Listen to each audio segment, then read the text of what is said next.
Март 26-го. Сибирь кипит. У людей массово забирают, уничтожают скот без анализов, ночью, под охраной. Тракторами перекрывают дороги, а в ответ приезжает ОМОН. Фермеры говорят, это наш единственный доход, нас просто лишают прожиточного минимума. И выдавливают либо в нищету, либо на войну. А русская диаспора в Европе смотрит на это и думает. Там выжимают, здесь добивают. Банки режут карты. Правила ужесточаются, конкуренция с мигрантами растет. Сейчас разберем. Забой скота в Сибири, финансовая дискриминация, страх миграции, исламизация. И почему все эти сюжеты сошлись в Европе. В Новосибирской области и соседних регионах с начала года вводят режимы ЧС под предлогом очагов бешенства, пастереллеза и особо опасной инфекции, название которой даже официально не раскрывают. Сегодня моей маме, ветеринарному врачу нашего поселка, позвонила главный ветврач и сообщила о том, что моя мать будет уволена с работы по причине профнепригодности. Профнепригодность заключалась в том, что когда ей сообщили о том, что ей нужно будет идти на ферму и усыплять скот, ей стало плохо. У человека, у которого никогда не было в жизни высокого давления, поднялось давление. Вызвали врача. Врач это все зафиксировал, и теперь прокурор Ордынского района считает ее действия профнепригодными. Она училась не для того, чтобы убивать животных, а для того, чтобы лечить и спасать их. Наше единственное богатство заключается в том, что у нас есть свое честное имя, наша совесть и наш труд. Сейчас все это пытаются у нас отобрать. В любой день к нам на частные подворья могут прийти люди, прикрываясь какими-то документами, которых не существует нигде, прикрываясь какими-то приказами и распоряжениями, могут прийти и начать изымать наш скот. На практике это выглядит так. Ночью в деревню заходит колонна спецмашин, сотрудники ветслужб и полиция. Она здоровая! У нас распоряжение! Уберите, руки уберите! Она же здоровая! Что вы делаете? Людям показывают распоряжение о забое, но фермеры жалуются, что у их животных никто не брал кровь, не делал лабораторных анализов. 9-11 марта жители сел Казиха и соседних деревень перекрывают дороги тракторами, чтобы не пустить технику к хозяйствам, где собирались рыть скотомогильники. По данным местных СМИ и правозащитников, участники этих акций начали массово вызывать в полицию участников, выписывать штрафы за несогласованные мероприятия, а на некоторых давили через спецслужбы. Фермеры рассказывают, что за тысячи голов скота предлагают компенсации, которые не покрывают даже часть затрат, и что все риски легли на мелкие хозяйства, а крупные агрохолдинги будто бы не страдают. В соцсетях и местных чатах разгоняется версия, под шумок эпидемии зачищают частников, чтобы освободить рынок для новых колхозов и вертикально интегрированных агрохолдингов, а село без дохода легче толкнуть в конфликт на СВО. Там хотя бы платят. Официально власти говорят, мы спасаем людей от эпизоотии, иначе пострадает весь регион и экспорт. Но по факту на земле видят другое. Разрушенные частные хозяйства, долги по кредитам, потерю единственного актива – живого скота. Убытки оценивают в миллиарды рублей. И это для людей, у которых не было финансовой подушки. Цитата одного из фермеров из Новосибирской области. Скотину свою никому не отдам. Пускай меня сажают, что хотят делают. Я свою скотину не отдам. Вот у меня здесь зерно, ниоткуда не привезенное, сам сено кошу. Зерно от местных фермеров, не откуда-то там откуда, а с наших полей, все как надо. Ой-ой-ой, ужас какой-то, ужас, кричу просто. Комок в горле. Блеев Андрей, Андрюха Блей. Чтобы все, как бы, не подумали, что это не я. Ну, вот он я, привет. Вот она моя скотина, вот они, быки мои, вот они. Вот, стоят, все. Я только пришел, вот они как сказать, поднял их только. Вот видите, стоят все. Жвачку жуют. Да им пофиг. У них, смотрите, у них мука насыпана. Мука насыпана. Они ее не едят, потому что скот сытый, закормленный. Прям закормленный, скот такой стоит, понимаете? Буду стоять до конца. Я в эту ферму 15 лет вкладывался, а они за день все сравняли. И вот здесь возникает главная конспирологическая линия, которая гуляет по русским чатам в Европе. Село раздевают догола, чтобы у людей не осталось опции держаться на земле, только война или отъезд. И отсюда Мостик к тем, кто уже уехал. А в Европе многие видят в этой истории тихую модернизацию по старому принципу. Разорить мелких, оставить крупных и тех, кто готов идти на контракт. От Сибири к тому, что у нас здесь за границей, добивают уже по-другому.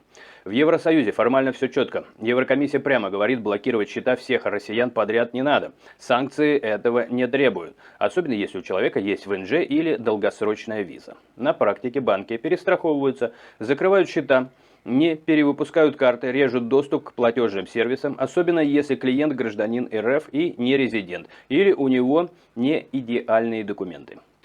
В финансовых кругах Люксембурга прямо говорят, мы будем продолжать финансовые ограничения для россиян, даже если юристы Еврокомиссии говорят, что такой жесткости не требуется. Самый частый триггер – операции с наличными, частые пополнения, переводы в третьи страны. Для банка это высокий риск и проще закрыть счет, чем разбираться. Как говорят люди, деньги легальные, зарплаты, но им проще нажать кнопку. История из Германии. Человек с рабочей визой несколько лет в стране внезапно получает уведомление о закрытии счета с коротким сроком на поиск нового банка. Аргумент – изменение риск профиля клиента. Во Франции и Польше случаи, когда карточные транзакции с российских карт, даже выданные европейскими банками, проходят с перебоями, а поддержка намекает, вы из списка стран повышенного риска, ничего обещать не можем. Плюс к этому собственные истории самой России. С начала 2026 года банки внутри РФ тоже массово морозят карты. И счета по новым критериям подозрительных операций. Под удар попадает 2-3 миллиона карт. Диаспора видит двойной эффект. Дома карточки блокируют по закону 161, федеральный закон. Здесь по санкциям и внутренним правилам комплаенса.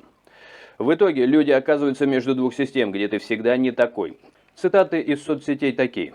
Мат пришлось убрать, убирать пришлось много. Живу в Мюнхене, работа белая, налог плачу, а банк закрыл счет, потому что я Russian National. Спасибо за интеграцию. В Польше карта от белорусского банка перестала работать, хотя зарплату получаю тут, остался без денег на выходных. В результате русская диаспора чувствует, финсистема Европы стала инструментом давления не только на государство, но и на конкретного человека. Для кого-то это просто бюрократия, для кого-то сигнал «ты тут временно». И от банков к еще одному нерву. Если в Сибири разрушают экономическую почву под ногами, а в Европе режут финансовую опору, то следующий страх, что в самой Европе тебя легко заменят другими группами, для которых здесь уже все настроено. В европейской политике последние годы все больше строится вокруг темы безопасности и контроля над миграцией, особенно мусульманской. Исламофобия ушла из маргинальных маршей в уровень законов и официальной риторики. Об этом пишут и исследователи, и международные доклады. Для русских в ЕС это создает парадокс. С одной стороны, они видят, как дискриминация бьет по мусульманским общинам. С другой, сами оказываются где-то рядом по статусу. Чужак, не до конца свой, легко заменяемый. В русских чатах в Германии и Франции все чаще проскакивают реплики. Мы тут вторые после мигрантов. Сначала жилье, пособие, программа интеграции им, а мы сами по себе. На рынке труда это тоже чувствуется. Работодатель под давлением законов о равенстве и квотах смотрит в сторону целевых групп, а человек с российским паспортом и токсичной национальностью оказывается в самом низу очереди. По данным исследователей, в таких странах, как Германия, Австрия, Швейцария, антимусульманские настроения за 10 лет превратились в институциональную норму. Через язык безопасности, доминирующей культурой, жесткие проверки по религиозной линии. Русская диаспора смотрит на это и делает свои выводы. Если сегодня главный страшный образ мусульманин-мигрант, завтра в эту же корзину можно положить и подозрительного русского, который не вписывается в картинку. Цитаты из соцсетей говорят лучше всех исследований. Мат также пришлось удалить. Тут два уровня. Мигранты, под которых пишут законы, и мы вечно сами разберетесь. В Турцию уезжают, потому что там хотя бы не делают вид, что ты часть Европы. Там ты просто экспат, а не walking right.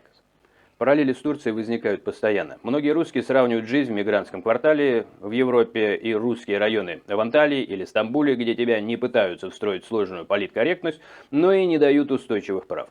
Это усиливает ощущение, что жизнь русских в Европе не про стабильную интеграцию, а про временный статус в системе, которая усиливает контроль над мигрантами, и русские оказываются рядом в этом же поле подозрений. В итоге три слоя сходятся в один. Разрушенное село в России, финансовое давление в ЕС и жесткая миграционная политика. Для диаспоры это складывается в чувство. Нас выдавили оттуда, и здесь мы тоже внизу пирамиды. От Сибири к улицам Берлина, Парижа, Варшавы. Где-то забирают коров, здесь забирают доступ к деньгам и стабильности. И у людей возникает один и тот же вопрос, кто в этой схеме в плюсе. Если смотреть чисто по деньгам, выигрывают крупные агрохолдинги и игроки, которым не мешают мелкие фермеры, плюс государства, которые получают дешевый ресурс в виде людей, готовых идти на риск ради заработка. Банки и регуляторы в Европе подстраивают правила так, чтобы им было проще управлять потоками денег и снижать свои риски. Но внизу пирамиды оказываются конкретные люди, те, кто уехал, чтобы выжить, а не играть в большую политику. А теперь важно, то, что мы обсудили, не приговор и не истина в последней инстанции, а картинка марта 26 года по открытым данным и голосам людей. Напишите в комментариях, что у вас происходит, блокируют ли карты, меняют ли отношения на работе, что слышите от родных в России, либо наоборот из Европы, особенно из тех мест, которых это наиболее сильно касается. Также интересно мнение людей из тех мест, где сейчас лишают людей частной собственности. Мне, например, это сильно напоминает 1937 год. Был такой год, а если вспомнить историю, если кто-то увлекается, тот найдет, наверное, до поражающих ощущений невероятные совпадения.